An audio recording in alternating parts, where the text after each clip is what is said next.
Mi nuera lloró desconsolada frente a toda la familia, temblando mientras decía que yo había robado el dinero destinado al futuro de mi nieto. Mi hijo me miró como si fuera una desconocida. Luego bloqueó todos mis números. Me echó de la casa y me borró de su vida. Me quedé en silencio, sola, marcada por la maldición de ser madre. Pero cuando su mamá se desplomó por el cáncer y la trasladaron a la sala de cuidados especiales, mi nuera se quedó helada al leer la placa del médico a cargo y ver el mismo nombre que un día destruyó. Y yo, soy Mariana. Tengo 65 años y esta es mi historia. Por la tarde, mientras pasaba lentamente un trapo húmedo sobre la mesita de madera, escuché el motor familiar del sedán detenerse frente al portón. Levanté la vista. Era el coche de Alejandro, mi hijo. En cuanto abrió la puerta, Mateo, mi nieto de 18 años, bajó con una mochila grande de lona. El muchacho corrió hacia la casa y me abrazó con tanta fuerza que pude oler el sol quemado en su chamarra. Mateo se quedaría conmigo 2 noches para prepararse para el examen de admisión a la universidad, simplemente porque esta casa vieja mía está a solo 2 cuadras del lugar del examen. Pero su abrazo no logró ahuyentar el aire helado que entró por la puerta principal. Verónica, mi nuera, estaba ahí. Cruzó los brazos y sus ojos filosos recorrieron cada rincón, cada borde de la alfombra. El mensaje de esa mirada era claro. Estaba evaluando si la cueva de una anciana jubilada era suficientemente limpia y apta para su hijo consentido. Yo ignoré esa expresión y tomé suavemente de la mano a Mateo para llevarlo al cuarto viejo de Alejandro. Quería que el muchacho sintiera que esta era su casa.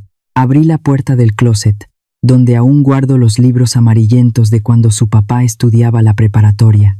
Alisé con mis manos la sábana recién lavada, coloqué un vaso de agua y un plato con gajos de naranja sobre el escritorio. Por último, jalé el cajón y saqué la lámpara de estudio anticuada que he conservado por décadas. La conecté y la encendí. La luz cálida se extendió sobre la mesa. Seguía funcionando. Era como el cariño que tengo por esta familia. Viejo, pero jamás apagado. La primera noche transcurrió tal como había esperado. Estuve en la cocina preparando caldo de pollo y arroz rojo. Exactamente el menú que Alejandro exigía cada vez que estudiaba para sus exámenes de ingreso en aquellos años. El olor a ajo y tomate hirviendo calentó toda la cocina. Mateo comía mientras pasaba páginas de apuntes. A ratos se despeinaba frustrado y corría hacia mí para preguntarme cómo resolver alguna ecuación química. Mientras tanto, Verónica se mantuvo completamente al margen. Pasó un buen rato afuera, en el patio, hablando por teléfono con alguien. Solo entró para golpear la mesa con los dedos y ordenar a su hijo que se fuera a dormir temprano. Ni una palabra de agradecimiento por la cena. Cerca de las 10 de la noche, Alejandro regresó. Entró a la casa con prisa, diciendo que traía más dinero para que Mateo pudiera pagar la cuota del examen al día siguiente. Dejó un sobre grueso de papel café sobre la mesa de la cocina. Entonces ocurrió algo extraño. Alejandro se fue directo a mi habitación. Dijo que quería buscar una copia vieja de su acta de nacimiento. Desde el pasillo lo observé abrir de par en par la puerta de mi closet, donde guardo mis cajones personales. Se quedó inmóvil frente a uno de ellos por un largo rato, con las manos hurgando como si buscara algo invisible. Cuando salió, Alejandro evitó mirarme, agachó la cabeza y murmuró algo difuso. Fue una frase que cortó hondo. Un intento de negar mis sacrificios. Pero esa noche yo aún no comprendía la verdadera intención detrás de ese momento en que se quedó quieto frente a mi cajón. A la mañana siguiente me levanté cuando todavía estaba oscuro. Preparé una taza de chocolate caliente y envolví un pan con huevo en papel aluminio para que Mateo lo llevara. Me quedé recargada en el marco de la puerta, mirando cómo padre e hijo encendían el motor del coche. Verónica bajó la ventana. No me saludó. Solo soltó una frase helada. Por la tarde pasaré a recoger las cosas que le faltan a Mateo. Apenas una hora después de que se fueron, La verdadera función comenzó. Estaba doblando la ropa seca en el sillón cuando unos golpes fuertes retumbaron en la puerta. No eran golpes de vecinos, sino golpes bruscos, insistentes, con un aire de intimidación. Abrí la puerta. 2 oficiales de policía y una mujer desconocida vestida de oficina estaban ahí, cada uno sosteniendo un manojo de papeles. ¿La señora Mariana Montoya?, preguntó el oficial con un tono duro. Tenemos una orden de cateo. Hay una denuncia de que usted se apropió de una fuerte suma de dinero destinada a los estudios de su nieto. Retrocedí, con un zumbido en los oídos. Antes de que pudiera decir una sola palabra, ya se habían escabullido a mi lado y entrado directamente a la casa. Y entonces, como una sombra que ya esperaba su turno, Verónica apareció en el umbral. Señaló directo hacia mi habitación, con una voz chillona dirigida a los policías. Ahí. Anoche, mi esposo Alejandro vio con sus propios ojos cómo ella escondió un sobre con dinero en ese closet. Me quedé paralizada, mirando hacia la reja. Alejandro estaba allí, afuera del límite, con las manos en los bolsillos, negándose a cruzar el escalón. Un poco más lejos, a través del vidrio del coche estacionado, vi a Mateo. El niño tenía la cara pegada a la ventana, los ojos enrojecidos, sin entender nada. Dentro de mi cuarto, todo transcurría como en cámara lenta. Un oficial jaló con fuerza el cajón, el mismo que Alejandro había observado la noche anterior. Allí solo guardaba pañuelos bordados y algunas fotos de mi difunto esposo, pero ahora, debajo de las telas, el oficial sacó un sobre café, grueso. Vació el dinero sobre mi cama. Los billetes cayeron esparcidos. Empezó a contarlos en voz alta frente a todos. Desde la ventana, la vecina de enfrente ya estaba asomada con curiosidad. Verónica de inmediato giró hacia ella, se cubrió la cara y empezó a actuar como una madre destrozada. Dios mío, no puedo creer que haya hecho algo tan terrible contra el futuro de su propio nieto. La indignación me apretó el pecho. Corrí hacia la puerta y extendí la mano para alcanzar el brazo de Alejandro.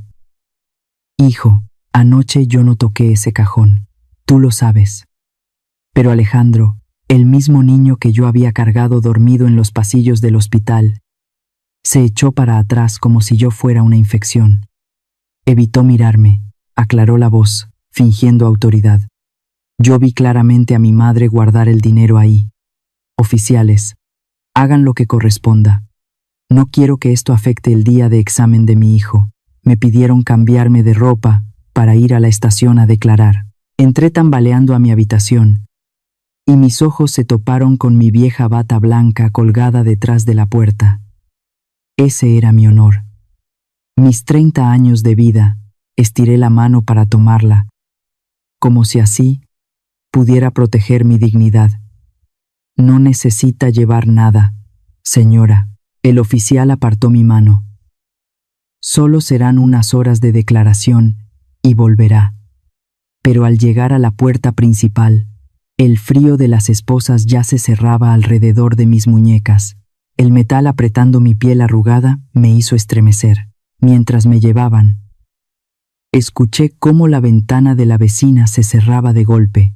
Detrás de mí, escuché claramente la voz de Verónica hablando por teléfono con alguien, con un tono triunfante, filoso y sin una pizca de remordimiento. Todo está resuelto. Mateo forcejeó para abrir la puerta del coche. Trató de correr detrás de mí unos pasos, gritando, «Abuela». Pero Alejandro corrió hacia él, lo sujetó de los hombros y lo metió de un tirón al vehículo. La puerta de la patrulla se cerró de golpe. A través de la rejilla y el pequeño cristal, vi cómo la casa en la que viví 30 años se alejaba y se volvía borrosa. La última imagen que quedó en mi mente no fueron los policías, ni la sonrisa torcida de Verónica, sino la mesa pequeña de la cocina. Encima de la mesa, la olla de caldo de pollo que había estado preparando desde la noche anterior seguía ahí, sin guardar en el refrigerador, helado y abandonado. Igual que yo en este momento, el frío de esa olla olvidada parecía acompañarme durante todo el trayecto. pasando por las esposas hasta lo más hondo de mis huesos, y ahora subía desde la silla metálica de la sala de detención por toda mi espalda. La puerta de hierro se cerró de golpe, y el cerrojo sonó seco. Me quedé sentada, sola entre 4 paredes grises, mirando mis manos sobre el regazo, los nudillos arrugados, y en la punta del dedo índice, la marca dura de un callo formado por miles de veces, sosteniendo una aguja intravenosa para salvar vidas durante 3 décadas. Y aún así, esas manos que nunca se habían manchado ahora llevaban la acusación de ladrona que mi propio hijo me había impuesto. Al ver esos callos, los recuerdos me golpearon como una película en reversa, llevándome de vuelta a las noches eternas de guardia, cuando Alejandro era apenas un bebé. La primera imagen fue del cuartito húmedo y estrecho que tuve que rentar tras la muerte de mi esposo. Ahí coloqué la cuna de Alejandro pegada a mi escritorio. Cada noche, una mano pasaba las páginas gruesas de los expedientes oncológicos, mientras la otra mecía la cuna. Cuando él enfermaba y lloraba justo los días en que tenía turno, no tenía más remedio que cargarlo envuelto en una mantita hasta la sala de descanso de los médicos. Cada vez que el altavoz llamaba a urgencias, lo dejaba rápido en brazos de alguna enfermera, soltando un par de instrucciones antes de correr a luchar por la vida de un desconocido. ¿Cómo olvidar su primer día de clases? Mi niño se veía diminuto dentro del uniforme enorme que compré a propósito más grande para que le durara años. Esa tarde esperé de puntitas junto a la reja de la escuela hasta que sonó el timbre. Lo abracé un instante y corrí al hospital para llegar a tiempo a mi turno. Cuando regresé ya de noche, al besar su frente dormida, mi cabello aún olía a desinfectante. Criar a un hijo con el salario de una médica residente no fue nada sencillo. En sus años de secundaria, acepté todos los turnos extra, fines de semana y días festivos. Cada peso lo alisaba con cuidado y lo guardaba en una cajita metálica escondida en el fondo del gabinete de la cocina. Cada vez que la abría para contar lo necesario para sus clases particulares, anotaba la fecha en una libreta pequeña. Así fui juntando cada gota de mi esfuerzo. Y por fin llegó el día en que lo aceptaron en la universidad. Ese día me quité el anillo de bodas, el último recuerdo de mi esposo, y lo llevé a una joyería. Con el fajo de dinero en la mano, fui directo al banco y transferí todo a la cuenta de la universidad de mi hijo. Guardé el recibo en un sobre donde escribí cuidadosamente Alejandro con tinta azul. Viví por él. En las noches en que estudiaba hasta tarde, yo revisaba expedientes en la mesa de la cocina, pero siempre pendiente del reloj. En su escritorio nunca faltaba un vaso de leche caliente preparado por mí. A las 2 de la mañana tocaba su puerta para recordarle que cerrara los ojos un rato. Al amanecer, lo llevaba a clases antes de lanzarme otra vez al torbellino de la sala de emergencias. Incluso el día de su graduación, no pude estar completamente. Su toga elegante contrastaba con mi bata azul arrugada. Como me escapé un momento del turno, me escondí al final del auditorio. Tomé a toda prisa una sola foto del instante en que recibía su diploma y corrí de vuelta al hospital sin haber probado ni un pedazo de pan. Le entregué a Alejandro todo lo que tenía. Y cuando nació Mateo, mi nieto, seguí entregando lo que quedaba de mi vida. Durante los 3 días que Verónica estuvo hospitalizada para la cesárea, Alejandro andaba ocupado con su nuevo trabajo de ingeniero, y fui yo quien se quedó a su lado día y noche.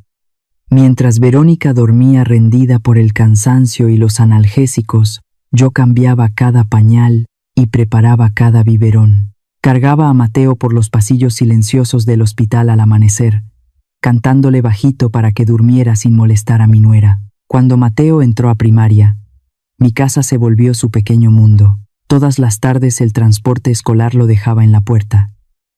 Yo le cocinaba, lo acompañaba con paciencia en cada ejercicio de matemáticas y le corregía cada error de ortografía. Alejandro pasaba a recogerlo ya muy noche, casi siempre cuando yo ya me ponía la bata y me alistaba para entrar a otro turno. Pero hace 2 años, Verónica entró a mi cocina y me arrebató esa alegría tan sencilla. Se quedó ahí, cruzada de piernas, y soltó con frialdad: a partir de ahora, Mateo estudiará en casa con un tutor. Este lugar ya no encaja con sus rutinas.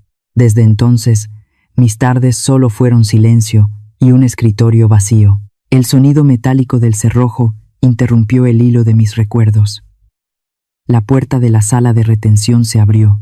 Una joven policía entró con una hoja sujeta a una carpeta dura, rompiendo la quietud al colocarla frente a mí y pedirme firmar la confirmación del dinero incautado en mi casa.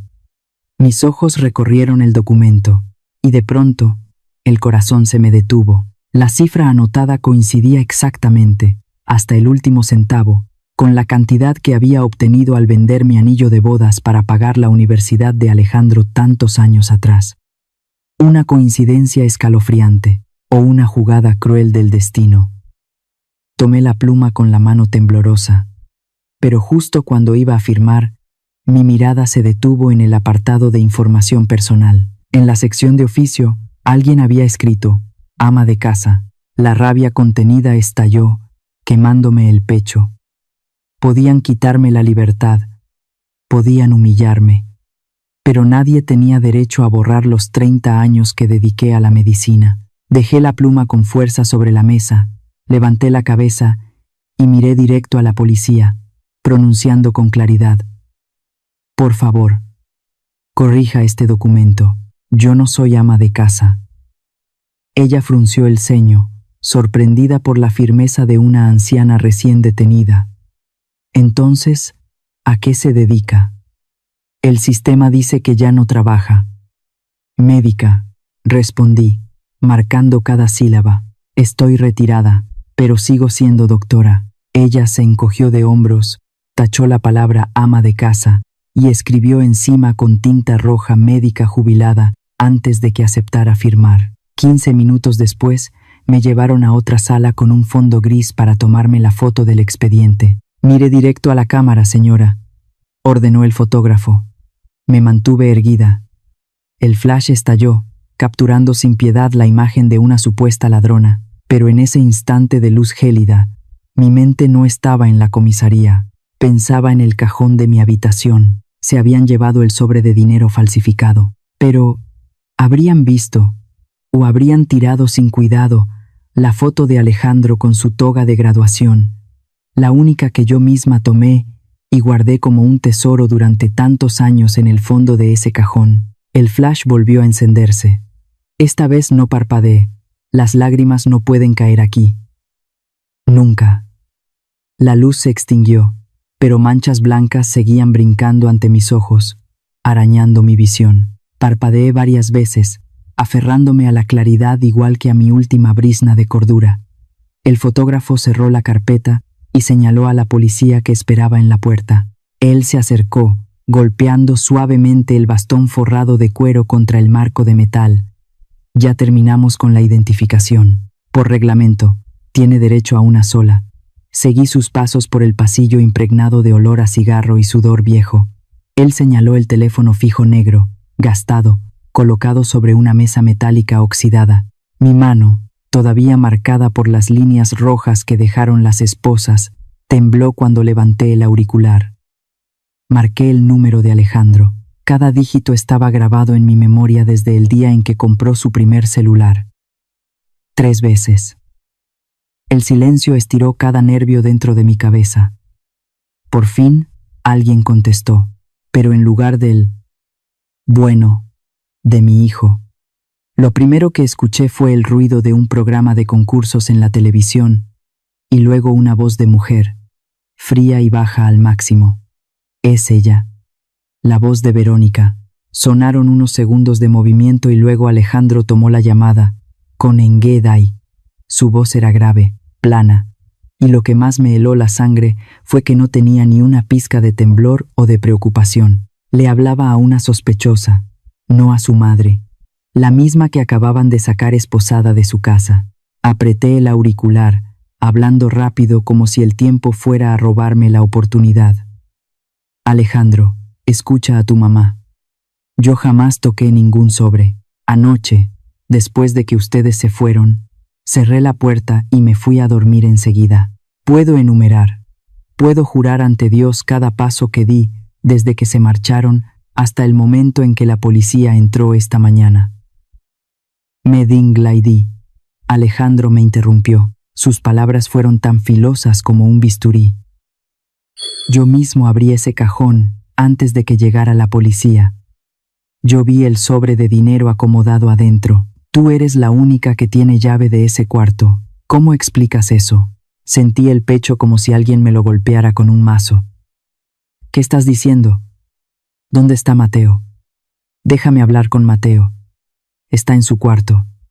Respondió sin emoción. Y no necesita saber más detalles de este asunto desagradable. Verónica ha intentado mantener la dignidad de la familia. Quiere resolver esto de manera tranquila, entre nosotros, para evitar escándalos. Pero tu actitud de negarlo todo nos obliga a dejar que la ley intervenga. La indignación me hizo olvidar que estaba en una comisaría. Solté un grito ahogado al teléfono. Alejandro, recuerda lo que pasó. Anoche tú entraste a mi cuarto. Tú abriste ese mueble y te quedaste parado frente al cajón por un largo rato. ¿A quién estás tratando de proteger? Del otro lado hubo un silencio breve. Luego Alejandro soltó un suspiro largo, cargado de superioridad. ¿A estas alturas sigues culpando a los demás? Acusar a tu propio hijo solo empeora tu situación frente al juez. Si de verdad eres inocente, demuéstralo ante la autoridad. No alcancé a decir nada más porque detrás de él se oyó de nuevo la voz de Verónica. Esta vez no se molestó en bajar el tono. Habló fuerte, clara, como si quisiera que cada sílaba atravesara la línea telefónica y se clavara directo en mi pecho. Esto ya no tiene arreglo. No nos vuelvas a llamar hasta que todo quede claro ante la ley, remató Alejandro. El tut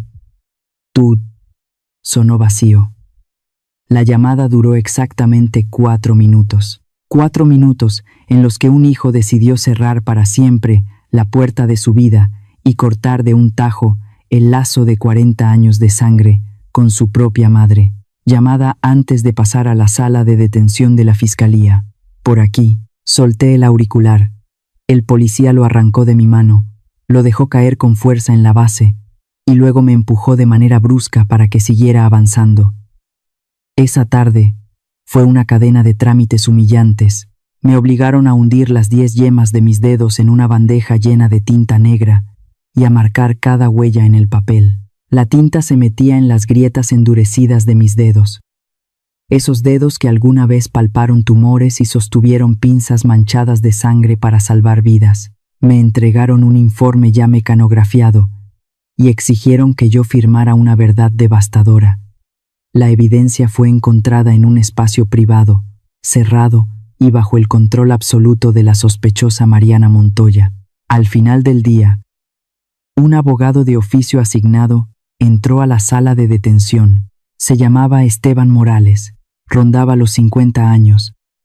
Cargaba un portafolio de cuero desgastado y tenía la expresión cansada de quien ya está acostumbrado a sentencias predecibles. Abrió su libreta, carraspeó. Señora Montoya, ¿alguna vez tuvo conflictos financieros con la familia de su hijo? ¿Tiene algún testigo que pueda confirmar que usted no abrió ese cajón desde la noche anterior? Le deslicé una hoja pequeña. Esta es la lista de mis vecinos. Suelen desvelarse y pueden asegurar que no salí de casa ni entró nadie extraño a mi cuarto. El abogado Esteban miró el papel y negó con la cabeza, soltando una risa seca. Señora, el problema no son los vecinos. Las personas que la denunciaron son su propio hijo y su nuera. Y la evidencia apareció en su habitación cerrada con llave. A menos que tenga una cámara que muestre a alguien poniendo el sobre en el cajón. Convencer al jurado de que un hijo acusó falsamente a su propia madre es prácticamente imposible. Sus palabras cayeron como una sentencia anticipada. Se marchó, pero antes de irse, al verme tan sola, pidió permiso al guardia para que yo pudiera hacer una última llamada y pedir que me llevaran artículos personales. Llamé a doña Carmen. Mi amiga de años apareció en la comisaría justo cuando anochecía, apretando contra el pecho una bolsa de plástico con 2 mudas limpias y un chal. Sus ojos estaban enrojecidos. Tomó mis manos a través de los barrotes manos arrugadas pero cálidas. «Yo guardaré la llave de su casa, Mariana», dijo Carmen con lágrimas contenidas. «Carmen, escúchame bien». Me aferré a los barrotes. «No dejes que nadie, ni siquiera Alejandro o Verónica, entre a ese cuarto antes de que yo salga, bajo ninguna circunstancia». Carmen asintió con fuerza. Se retiró cuando sonó la campana del toque de queda en el área de detención. Me sacaron de la oficina para trasladarme a una celda común más estrecha. Al pasar junto al mostrador de guardia, me detuve en seco. 2 policías bebían café en vasos de cartón, mirando fijamente la pantalla de una computadora y murmurando. «Oye, ¿ya mandaste el expediente de este caso al periódico local? Mañana fijo sale en portada. Una doctora acusada de robar a su nieto». Este tipo de dramas familiares le encanta a la gente. Me quedé inmóvil. La humillación subió lentamente por mi garganta hasta ahogarme. No solo querían quitarme la libertad, querían desnudar mi dignidad ante la multitud. 3 décadas de trabajo silencioso en el hospital. El prestigio de la doctora Mariana, ahora destrozado, convertido en un titular sensacionalista y barato para entretener a curiosos. La puerta de hierro de la celda número 4 se abrió. Entré en la oscuridad, dándome cuenta de que, desde esa noche, mi nombre ya no me pertenecía. La oscuridad de la celda 4 me tragó durante 2 semanas interminables, y cuando aquella puerta chirrió al abrirse, no me llevó de regreso a casa, sino que me arrojó frente a una luz aún más cruel que los flashes de la comisaría. La luz de la sala de audiencias. Entré al estrado con la ropa sencilla que doña Carmen me había llevado la primera noche. La blusa gris, bien planchada, era la única armadura que me quedaba para proteger un poco de dignidad. La sala del tribunal, aunque pequeña, se sentía sofocante. En las bancas de atrás, reconocí muchas caras del vecindario. Los chismes y los titulares sensacionalistas ya habían hecho su trabajo sucio. Convertir la tragedia de mi familia en un espectáculo gratuito para la gente curiosa. Del otro lado de la sala, en la mesa de los demandantes, estaban Alejandro y Verónica. Lo primero que hice fue buscar una silueta conocida, pero el asiento junto a ellos estaba vacío. Mateo no apareció. Su ausencia me dolió, pero también me dio un respiro. Al menos ese niño de corazón puro no tendría que ver cómo sus padres crucificaban a su propia abuela. Alejandro mantenía la cabeza gacha, firmando sin parar un montón de documentos que su carísimo abogado privado le pasaba. No se atrevía a mirarme ni una vez.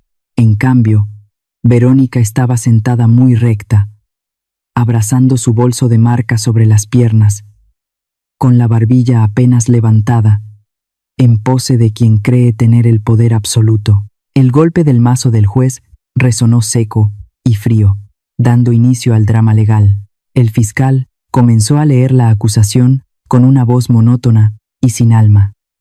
Citó la declaración de Alejandro, recalcando que mi hijo había visto con sus propios ojos el sobre de dinero dentro de mi cajón.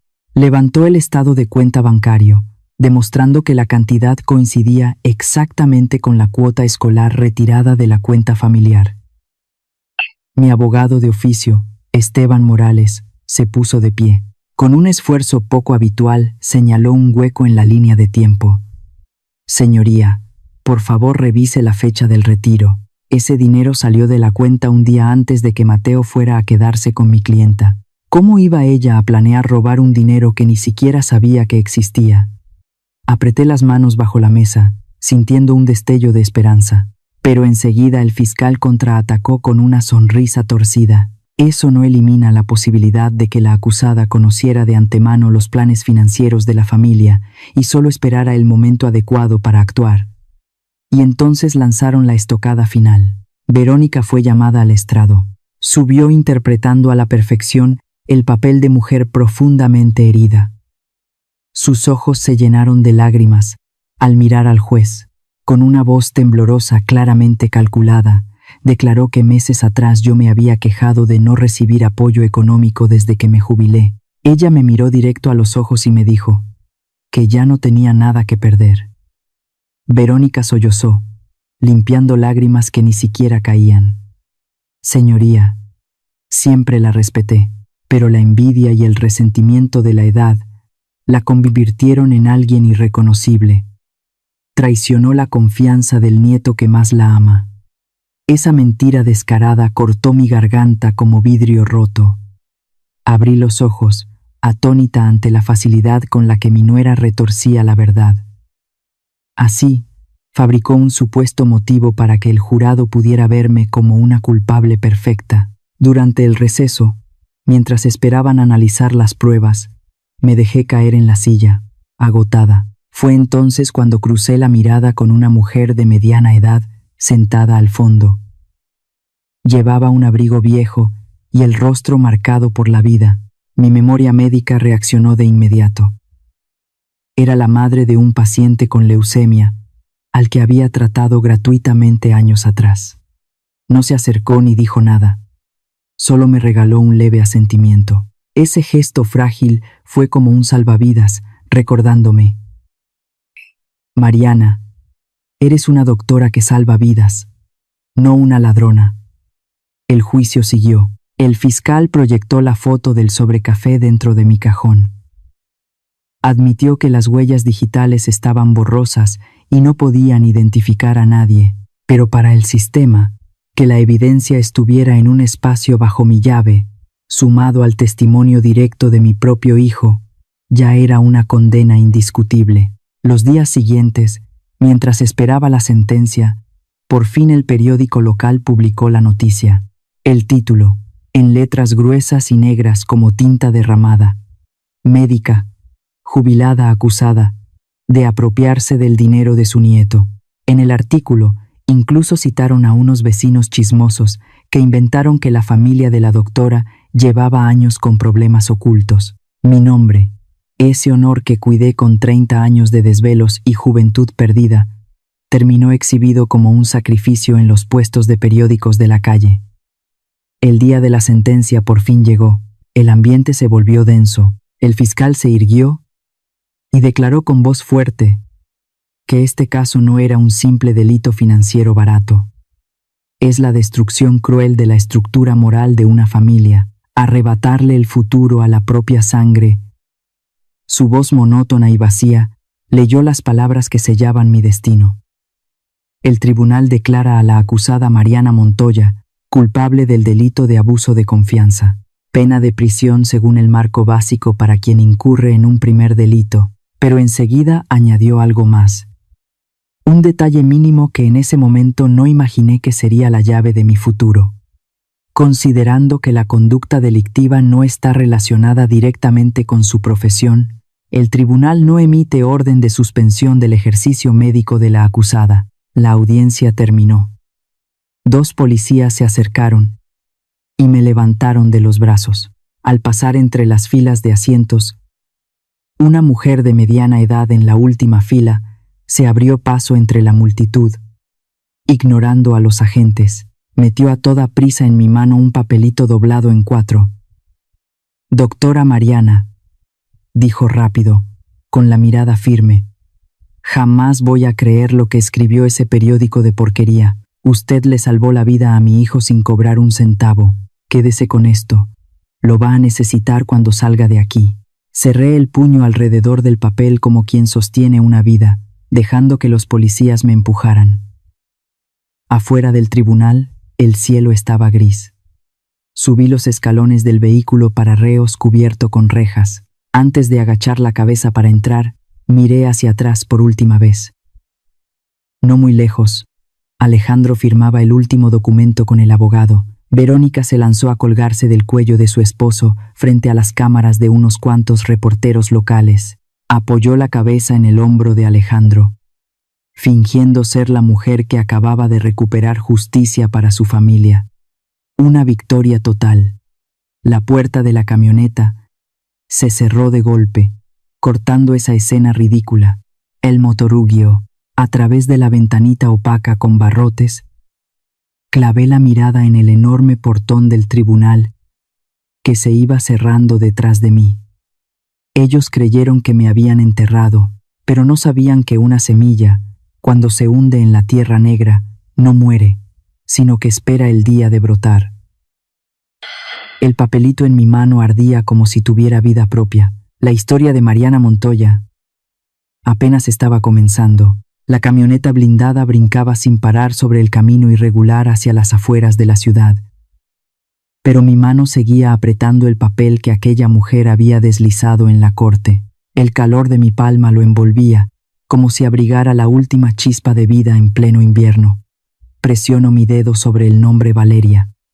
Mañana, esa puerta de hierro se abrirá. Ya no tengo una casa a la cual volver, ni un hijo al que llamar. Pero tengo un nombre, un pedazo de papel y unas manos que aún ansían sanar. El renacer de Mariana Montoya ha comenzado. El papelito con el nombre Valeria Cruz y un número casi borrado descansó en mi palma durante toda la última noche en el reclusorio. A la mañana siguiente, cuando sonó la alarma, lo primero que hice fue doblarlo con cuidado, alisar sus bordes y guardarlo en el fondo del abrigo desgastado que llevaba el día que me arrestaron. Era frágil, pero en ese momento era lo único que me anclaba a sentirme humana.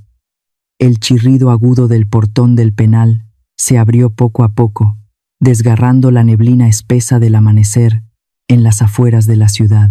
Crucé la línea de cal. El aire libre entró directo a mis pulmones, helado y extraño.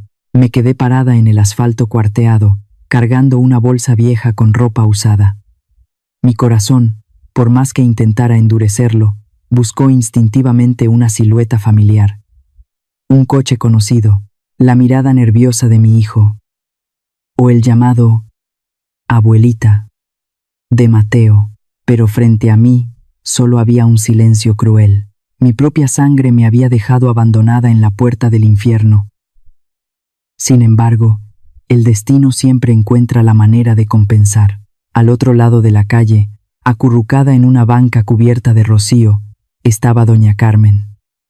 Mi amiga llevaba un chal delgado bien ajustado y sostenía una bolsa de papel llena de pan dulce todavía tibio. Al verme, se levantó deprisa, los ojos arrugados llenándose de lágrimas. No dijo nada, solo me abrazó fuerte, compartiéndome el calor del pan y rompiendo el hielo que llevaba encima. La familia de sangre puede traicionarte, pero la familia que uno elige jamás. En el autobús que rebotaba camino al centro, Carmen me tomó de la mano y, dudando un instante, rompió el silencio. Mariana, hay algo que debes saber antes de que lleguemos. Me giré hacia ella. ¿Qué le hicieron a la casa? Carmen exhaló un suspiro cargado de dolor. La vendieron, Mariana. Alejandro dijo que el dinero era para pagar al abogado y la indemnización, y solo unas horas después de tu sentencia, Verónica contrató gente para vaciar todas tus cosas. Sus palabras me golpearon como agua helada, pero no lloré. Cuando el autobús dobló hacia la calle donde viví, acerqué la frente a la ventana para mirar la verdad de frente. La casa donde pasé 30 años, donde preparé sopas de pollo a medianoche para mi hijo, ahora estaba pintada de un gris muerto. La placa de bronce con familia Montoya había sido arrancada, dejando un hueco feo en la pared. La ventana de mi cuarto estaba cubierta por cortinas de colores chillones, muy al estilo presumido de Verónica, y la maceta de sábila que Mateo plantó con sus propias manos había desaparecido sin rastro. No solo me echaron, borraron mi existencia. Carmen me llevó a su casita al final de un callejón humilde. Me guió hasta el patio y abrió una puertita que daba a un cuarto pequeño que antes era un almacén, ahora limpio y ordenado. Sobre una cama sencilla con sábanas floreadas, Carmen había dejado una muda de ropa limpia y un par de sandalias nuevas. Puedes quedarte aquí todo el tiempo que necesites. Mi casa también es la tuya, Mariana, dijo con los ojos brillosos. Buena tarde de ese día, mientras doblaba la ropa, Carmen entró cargando una caja de cartón con cinta adhesiva mal pegada. Estas son las cosas que alcancé a rescatar del basurero frente a tu casa el día que Verónica mandó a gente a limpiar. Pensé que las necesitarías. Mis manos se detuvieron. Abrí la caja. Dentro estaba el álbum familiar con la portada rota, los sobres de las cartas que envía Mateo desde la cárcel devueltos con la frase cruel: no existe. Y un montón de documentos bancarios desordenados. Saqué ese fajo de papeles y fui pasando cada hoja. Gracias a mis años revisando expedientes médicos, mis ojos se detuvieron de inmediato en los números y fechas. Era el estado de cuenta conjunto del matrimonio de Alejandro, algo que Verónica había tirado sin cuidado mientras limpiaba, convencida de que yo me pudriría en prisión. El corazón me golpeó con fuerza. Aquí estaba la prueba. El estado de cuenta mostraba claramente que el retiro de dinero con el concepto cuota de examen de Mateo se había hecho antes de que el niño llegara con su mochila a pedirme alojamiento, y la persona que firmó la transacción en ventanilla era Verónica Castillo.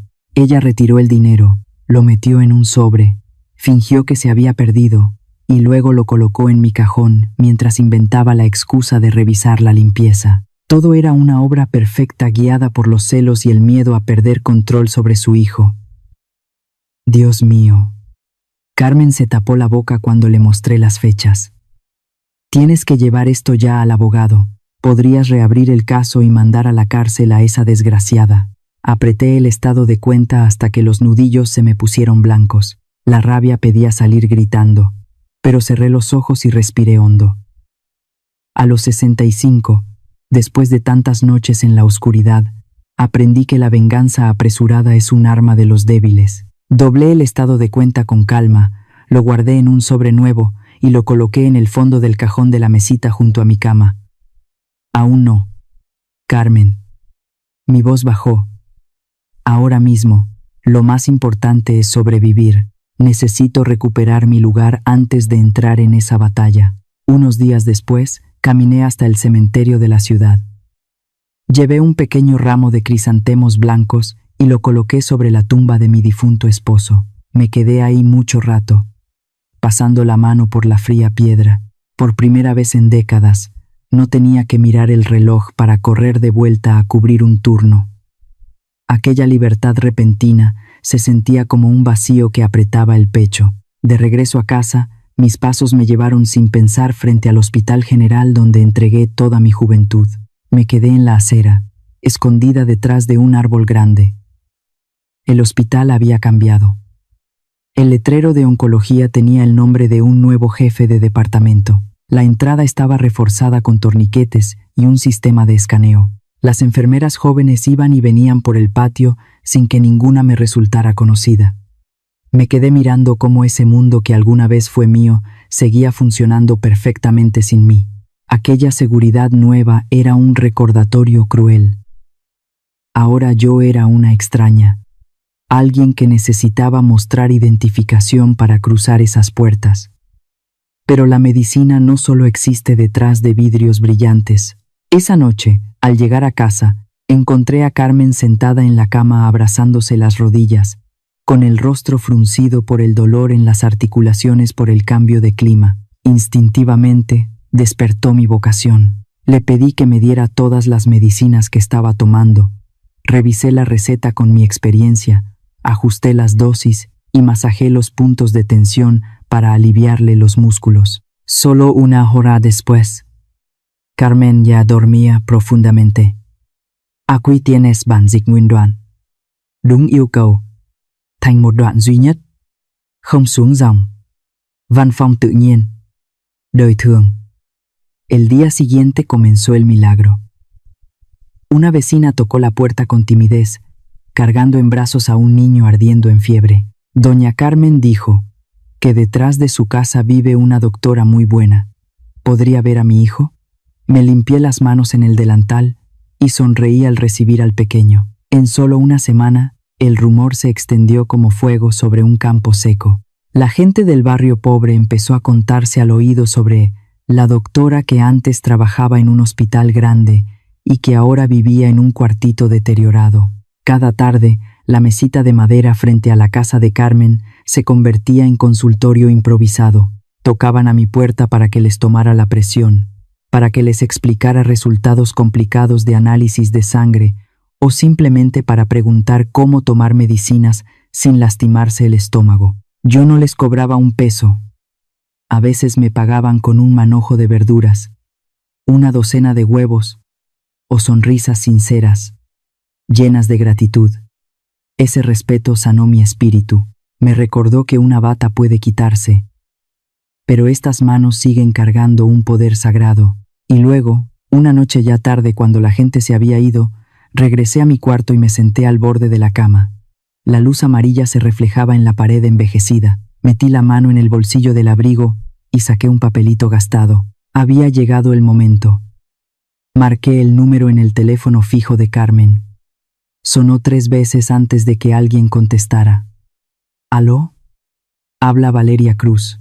Una voz joven, firme y profesional resonó al otro lado. Buenas noches, doctora Cruz, aclaré la voz, intentando mantener el tono calmado y autoritario que solía usar frente al consejo médico. Soy Mariana Montoya. Hubo un segundo de silencio, y luego un suspiro lleno de sorpresa y alivio. Doctora Montoya.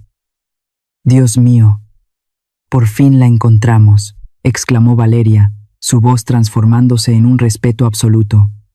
La he buscado durante meses, y nadie sabía a dónde se había mudado. Estamos en un punto crítico.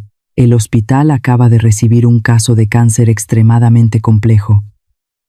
Ningún médico del consejo quiere aceptarlo, porque el tratamiento ha fallado 2 veces. Usted es la única que logró manejar un caso similar hace 5 años. Valeria vaciló un momento y bajó la voz con súplica. El hospital la necesita, doctora Montoya. ¿Está dispuesta a volver? Miré por la ventanita del cuarto, donde la luna atravesaba unas nubes grises y pesadas. Mis labios se curvaron lentamente en una sonrisa orgullosa que hacía años no sentía. Envíame la dirección y la hora de la reunión, Valeria. Respondí con un tono afilado. Mañana por la mañana estaré ahí. La llamada terminó con un clac seco cuando dejé el auricular sobre la base. Ese sonido no fue un cierre, sino el golpe de un mazo abriendo un nuevo juicio con yo como jueza. Esa noche casi no dormí, pero mi mente estaba extrañamente lúcida. A la mañana siguiente, antes de que el sol pudiera atravesar el techo de láminas del cuarto, ya estaba despierta. Lo primero que hice fue abrir el cajón y sacar la pluma metálica plateada ya oxidada. Recuerdo de cuando fui nombrada jefa de turno, un objeto tan modesto que los policías ni siquiera se molestaron en confiscarlo, pensando que no valía nada. Para una doctora, la pluma con la que firma un tratamiento es su espada. La enganché en el bolsillo del pecho. Doña Carmen había planchado para mí la ropa más presentable que tenía. Una blusa color crema de frijol y un pantalón negro. Me acomodó el cuello de la camisa en la puerta, con una mirada orgullosa, como quien despide a una guerrera. Me recogí el cabello en un moño bajo, respiré hondo, y tomé el primer autobús hacia el centro. Al quedarme frente a la entrada del Hospital General, donde había entregado más de 30 años de mi vida, una sensación amarga me golpeó el pecho. Aquí tienes bản dịch đúng yêu cầu, liền mạch một đoạn, không xuống dòng, văn phong tự nhiên, đời thường, chân thật, không hoa mỹ, không dùng dấu, giữ nguyên lời thoại trong dấu ngoặc kép. Avancé hacia la caseta de vigilancia. El guardia joven, quien jamás había visto a la legendaria doctora Montoya de aquellos años, me pidió la identificación con una frialdad mecánica. Escaneó el código, sonó un clic seco y luego imprimió una tarjeta plástica delgada con letras en negritas. Él alzó la barbilla, señaló con el dedo hacia el pasillo lateral que rodeaba el estacionamiento y dijo con voz firme: «Los visitantes pasan por la puerta lateral». Tomé la tarjeta barata, deslicé el pulgar sobre la palabra visitante. Hubo un tiempo en que las puertas automáticas de la entrada principal se abrían de inmediato al reconocer mi rostro. Pero no discutí. Sujeté la tarjeta a mi cuello y caminé con la cabeza en alto hacia el acceso secundario. Sabía exactamente por qué estaba aquí. No había vuelto para reclamar un privilegio en la caseta, sino para arrebatarle la vida de alguien a la muerte. Ahí dentro, la medicina era lo único que definía el rango de una persona. Valeria Ya me esperaba al final del pasillo de oncología. Aquella alumna menudita de antes ahora llevaba una bata blanca impecable con un gafete imponente. Jefa de servicio. Al verme, Valeria no mantuvo ninguna distancia profesional, a pesar de la multitud de residentes y enfermeras moviéndose sin parar. Ella se acercó apresurada y me envolvió en un abrazo fuerte, respetuoso y profundamente emotivo. Ese gesto llamó la atención de todos. Los médicos jóvenes murmuraban. Algunos señalaban a escondidas. Querían saber quién era esa señora de ropa sencilla y tarjeta de visitante que hacía que su jefa la recibiera con tanta reverencia. Sin perder un segundo, Valeria me llevó directo a la sala de juntas. 3 especialistas estaban ahí, mirando con tensión la pantalla del proyector.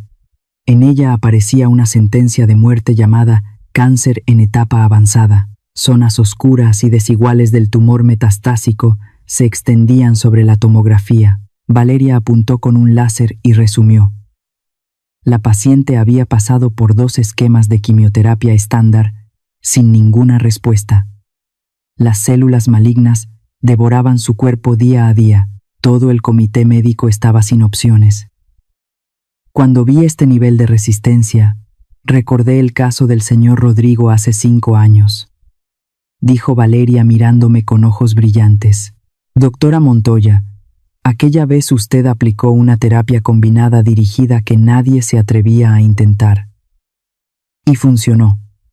La necesitamos aquí. Di un paso al frente. Tomé el expediente grueso y en apenas 3 minutos, revisando los marcadores bioquímicos y la biopsia, sentí despertar cada instinto clínico. Ajusten la dosis del grupo inhibidor, dije golpeando suavemente la mesa con los dedos, mi voz firme y cortante. Han calculado mal la velocidad de división tumoral. Mi protocolo aún sirve, pero debe modificarse. La sala quedó en absoluto silencio. Estaban presenciando el regreso de una leyenda. Tras la reunión, Valeria me llevó al viejo vestidor para médicos visitantes. El lugar, con sus casilleros metálicos color verde pálido, aún conservaba el olor familiar del alcohol clínico. Abrió el casillero número 8.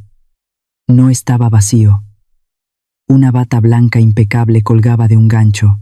Sobre el lado izquierdo del pecho, bordado con hilo azul oscuro, se leía con nitidez: Doctora Mariana Montoya, consultora. El consejo directivo revisó todas sus contribuciones y decidió dejar atrás los escándalos personales. Firmaron su nombramiento como especialista independiente, murmuró Valeria mientras me ayudaba a ponerme la bata. Al deslizar mis brazos por las mangas, el frío de la tela se mezcló con el calor de mi piel y un escalofrío recorrió mi espalda. Metí la mano en el bolsillo superior, saqué la tarjeta de visitante y la dejé caer en el bote de basura, colocando en su lugar mi vieja pluma plateada. Arreglé el cuello de la bata y me miré en el espejo. Mariana Montoya había renacido. Al salir del vestidor, el pasillo del hospital parecía más largo, más luminoso. Cuando pasé junto al área de preparación de quimioterapia, una enfermera jefe mayor que empujaba un carro de medicamentos se detuvo en seco. Dejando caer un fajo de gasas al suelo, se quedó mirándome boquiabierta. Doctora. Su voz temblaba. Luego, sin importar los protocolos, corrió hacia mí y me tomó la mano con fuerza. Dios mío, volvió. Todo este departamento se volvió un caos sin usted. Me jaló hasta la sala de archivos de enfermería y desde el fondo de un cajón sacó un cuaderno viejo de seguimiento de pacientes. Allí vi un legajo guardado aparte, protegido con una mica transparente. En la esquina superior estaba mi nombre, junto con el informe de evaluación del antiguo consejo médico, sellado en rojo. Método de tratamiento de alto valor clínico. La gente de aquí nunca creyó las difamaciones de los periódicos. Custodiaron mi legado como si fuera un tesoro. A la hora del almuerzo, Valeria me llevó a propósito a la cafetería del hospital. Un escenario perfecto para marcar mi regreso. En cuanto pasé entre las mesas con mi charola de comida, varios médicos jóvenes se levantaron de inmediato. Algunos inclinaron la cabeza con respeto porque habían estudiado textos que yo había coescrito. Un residente se acercó, murmurando con timidez: «Doctora Montoya, mi mamá fue su paciente hace 10 años. Todavía guarda la tarjeta de agradecimiento con su firma en la mesita junto a su cama». Ese reconocimiento cayó sobre mi alma reseca como agua fresca, pero el destino, como siempre, prefería sus burlas más crueles en el último momento. Por la tarde, con la bata puesta y el estetoscopio al cuello, entré con Valeria a la habitación VIP número 3 para revisar de manera directa un caso complejo. El cuarto estaba envuelto en penumbra por las cortinas cerradas. La paciente yacía en la cama, dándonos la espalda. Había perdido casi todo el cabello por los efectos secundarios de 2 ciclos fallidos de quimioterapia, dejando al descubierto un cuero cabelludo pálido y un cuerpo exhausto que respiraba con dificultad a través de una mascarilla de oxígeno. Me acerqué y tomé la hoja de signos vitales al pie de la cama. La enfermera de turno se colocó a mi lado, sostuvo la historia clínica y comenzó a leer en voz alta la información administrativa. Paciente femenina, 70 años, nombre completo: Doña Teresa Castillo. Mi mano se detuvo en el aire. El bolígrafo metálico casi se me resbaló entre los dedos. Castillo. No era un apellido raro, pero a esa edad, viviendo en esta ciudad y con esos pómulos altos que asomaban bajo la mascarilla, ya no había nada que deducir. Rodeé la cama lentamente y me incliné para ver el rostro de la paciente con los ojos cerrados. Bajo la luz amarillenta de la lámpara de lectura, los recuerdos regresaron como una bofetada. Era la misma mujer que había declarado en el estrado medio año atrás, la que fingió llanto y dolor para respaldar la mentira de su hija y arrebatarme la libertad y el honor. La madre de Verónica. Aquí estaba yo, sosteniendo en mis manos el único recurso capaz de salvar a la madre de quien quiso encerrarme para siempre. Un escalofrío recorrió mi columna, pero mi profesionalismo superó cualquier rencor. No retrocedí ni expresé sorpresa alguna. Solo apoyé el estetoscopio en su pecho. Escuché con calma los latidos entrecortados y ordené revisar nuevamente el nivel de glóbulos blancos ante la mirada confiada de Valeria. Al caer la noche, cuando la oscuridad ya cubría el hospital, Valeria me acompañó hasta la salida. Sonrió, me entregó una hoja A4 con el calendario provisional de la próxima semana y una tarjeta magnética oficial para ingresar como consultora. El consejo quiere que presente con detalle el nuevo esquema de tratamiento en la reunión de la mañana del próximo lunes, dijo Valeria con un tono lleno de esperanza. La va a salvar, doctora Montoya. Eché un vistazo al nombre Teresa Castillo en la línea clínica del calendario de trabajo. Doblé la hoja en 4 con cuidado, alicé sus bordes con los dedos y la guardé en el bolsillo de mi bata, exactamente como lo había hecho con todos mis turnos durante 30 años. La muerte está tocando a su puerta, Valeria, respondí mirando hacia la calle llena de tráfico. Y soy la única que tiene la llave para cerrar esa puerta. Me di la vuelta y me marché. El juego de poder de esta familia acababa de invertirse por completo. Al regresar a mi pequeño cuarto detrás de la casa de Carmen, saqué con cuidado del bolsillo de la bata la tarjeta plástica que decía consultora y el calendario de trabajo. La quietud del barrio humilde contrastaba con la tensión feroz del pasillo del hospital esa tarde. Coloqué la tarjeta y la hoja sobre la mesa de madera áspera, donde de día solía tomar la presión de los vecinos. Alisar las marcas del papel no solo era enderezar un documento, era mi manera de volver a poner orden en mi vida. Estaba calculando cada paso del tratamiento de Teresa Castillo para el lunes por la mañana. El destino había puesto la vida de mi enemiga en mis manos, y yo debía mantener la cabeza más fría que nunca. Pero justo cuando mi concentración alcanzaba su punto máximo, un ruido quebró la noche. Toc. Un golpe suave en la puerta. No era agresivo ni autoritario como los golpes de la policía aquella mañana fatal del año pasado. Era un sonido tímido, vacilante, pero firme. Levanté la vista. Doña Carmen, que andaba recogiendo unas verduras junto al fogón, se secó las manos en el delantal y fue a abrir la vieja puerta de madera. «¿Quién toca a esta hora?», murmuró Carmen. La puerta se entreabrió y su cuerpo se quedó inmóvil. Volteó a verme con la voz temblorosa de sorpresa. «Mariana, hay un muchacho. Te está buscando». Me puse de pie despacio y caminé hacia el pequeño patio iluminado por una bombilla amarillenta. Allí, asomando por encima de la reja oxidada, estaba Mateo. El muchacho me sacaba casi media cabeza, más delgado que antes, vestido con el uniforme de su prestigiosa universidad. Sobre el hombro todavía colgaba su vieja mochila de lona, la misma que llevó a mi casa 2 noches antes de su examen de admisión hace tantos años. Pero lo que detuvo mi aliento no fue lo mucho que había crecido, sino el sobre arrugado que apretaba en la mano, como un náufrago que se aferra a un salvavidas. «Abuela». La voz de Mateo se quebró, se acercó, dejó caer la mochila al suelo y me rodeó con los brazos. Esta vez no estaba Alejandro para alejarlo, ni la mirada afilada de Verónica ordenándole que se apartara. Me abrazó con tanta fuerza que pude sentir su pecho sacudido por los sollozos que intentaba contener. Nos sentamos en la mesa del patio. Carmen sirvió en silencio una tetera de té de manzanilla. Bajo la luz tenue, Mateo abrió la mochila y sacó un fajo de cartas con estampillas intactas. Mis ojos se nublaron al reconocer mi propia letra. Eran las cartas que escribí para él durante todo el tiempo que estuve en prisión. En cada sobre, la dirección de mi antigua casa había sido tachada de forma brusca con marcador negro, junto al sello «Destinatario inexistente». «Te he estado buscando por meses». Mateo empezó a hablar mientras sus dedos rozaban mi letra en el sobre. «El día que saliste de la cárcel, tomé un camión hasta la casa vieja, pero ahí solo vivía una familia desconocida. Dijeron que la casa había cambiado de dueño hace tiempo. Nadie en el barrio sabía a dónde te habías mudado, porque mi mamá les pidió que no revelaran nada». Tragó saliva y siguió su viaje hacia la verdad. No sabía a quién preguntar, así que terminé en el panteón donde está enterrado el abuelo.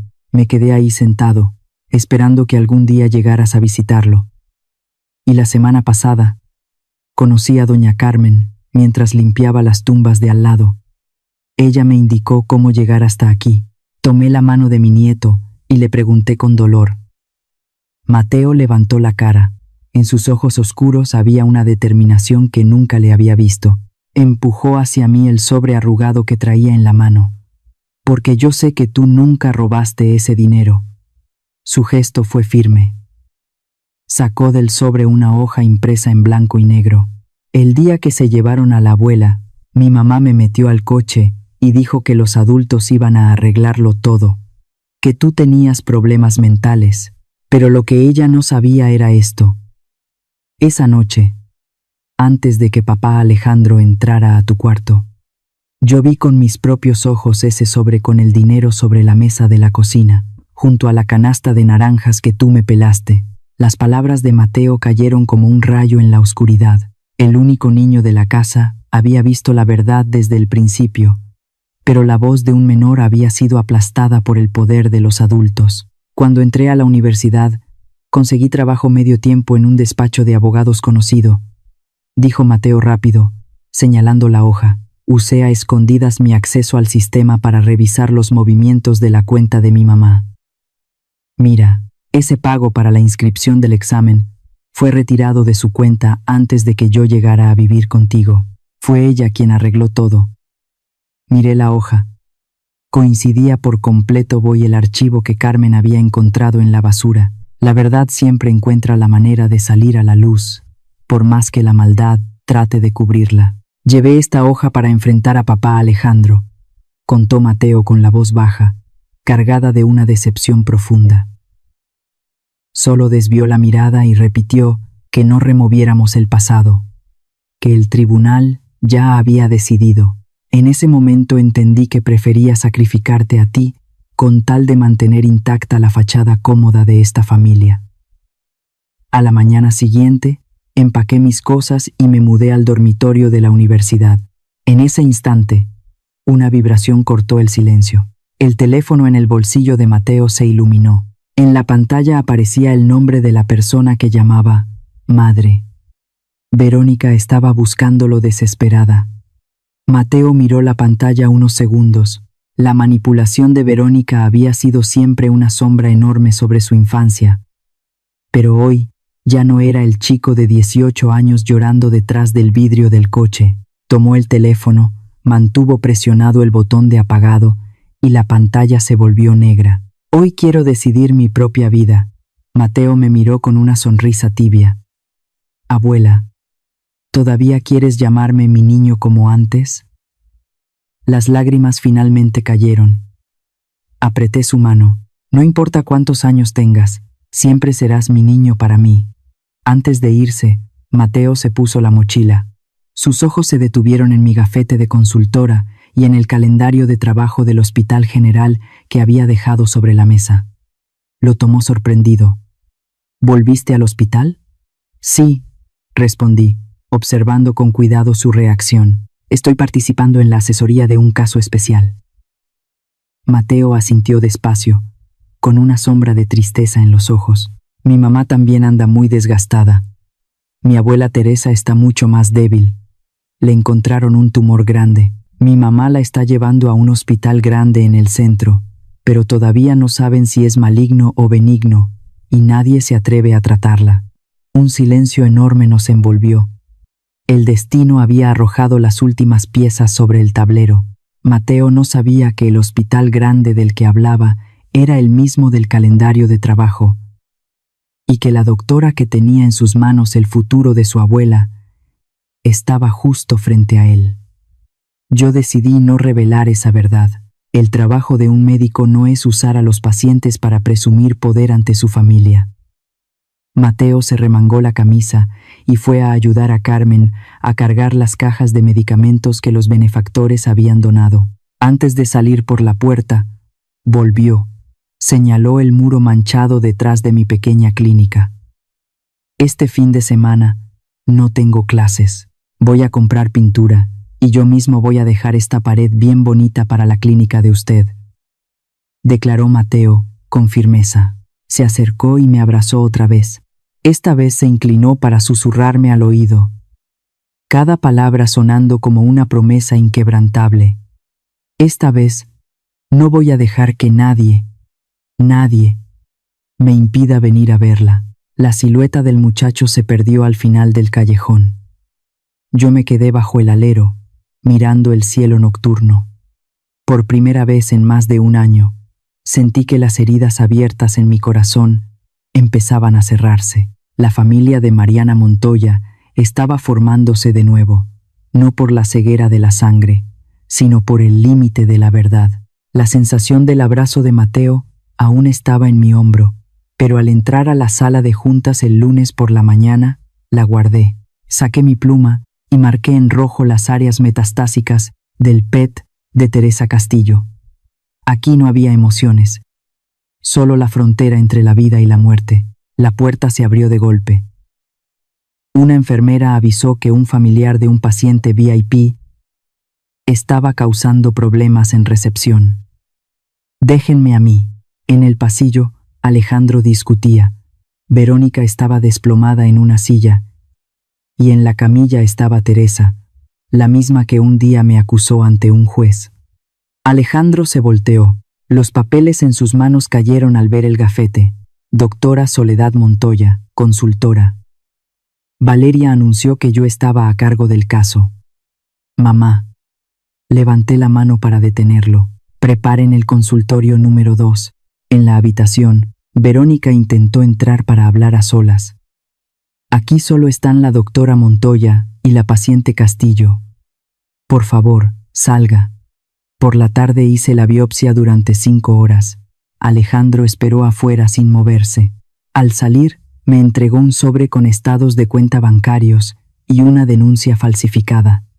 Todo fue culpa mía. Estoy trabajando. Cumpla con las citas de control. Una semana después, los indicadores de Teresa cambiaron. La muerte retrocedió. Esa noche recién abrí el sobre.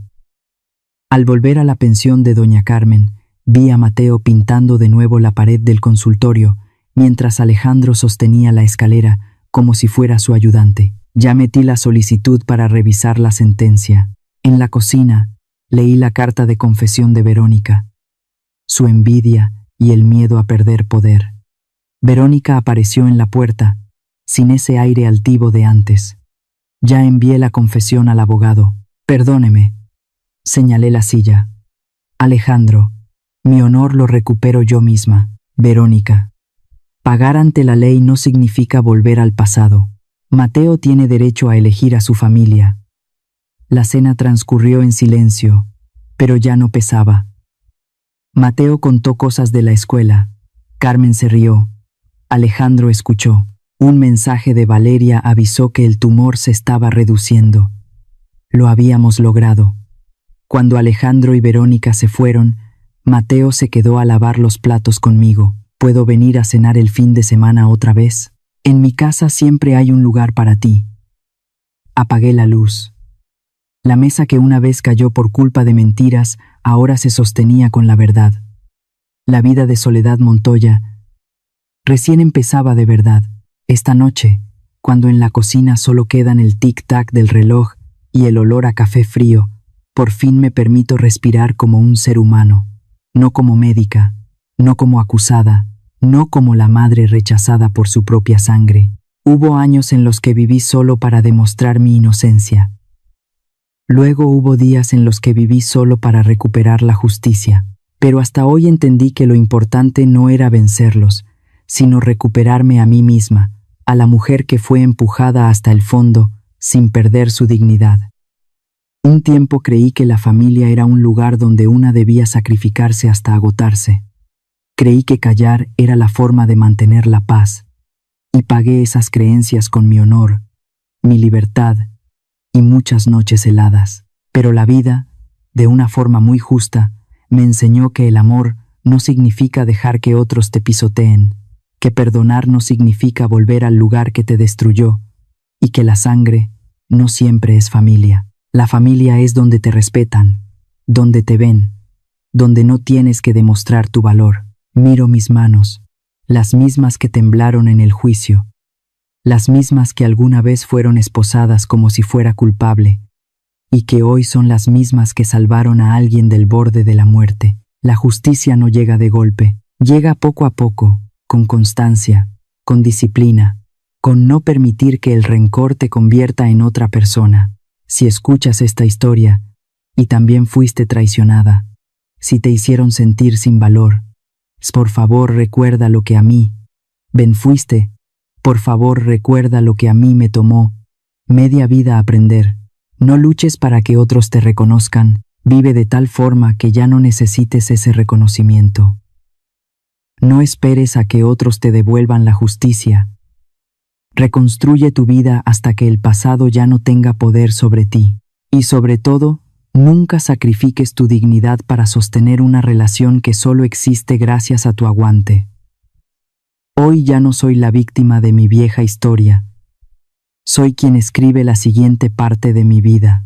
La mesa sigue ahí, la luz sigue cálida, y por primera vez en muchos años, no le tengo miedo al mañana. Si esta historia te hizo cuestionarte algo, si te recordó a alguien, o si te dio fuerza para poner límites, dale like, compártela con quien necesite escucharlo hoy y suscríbete para no perderte los próximos relatos. Nos vemos en el siguiente episodio.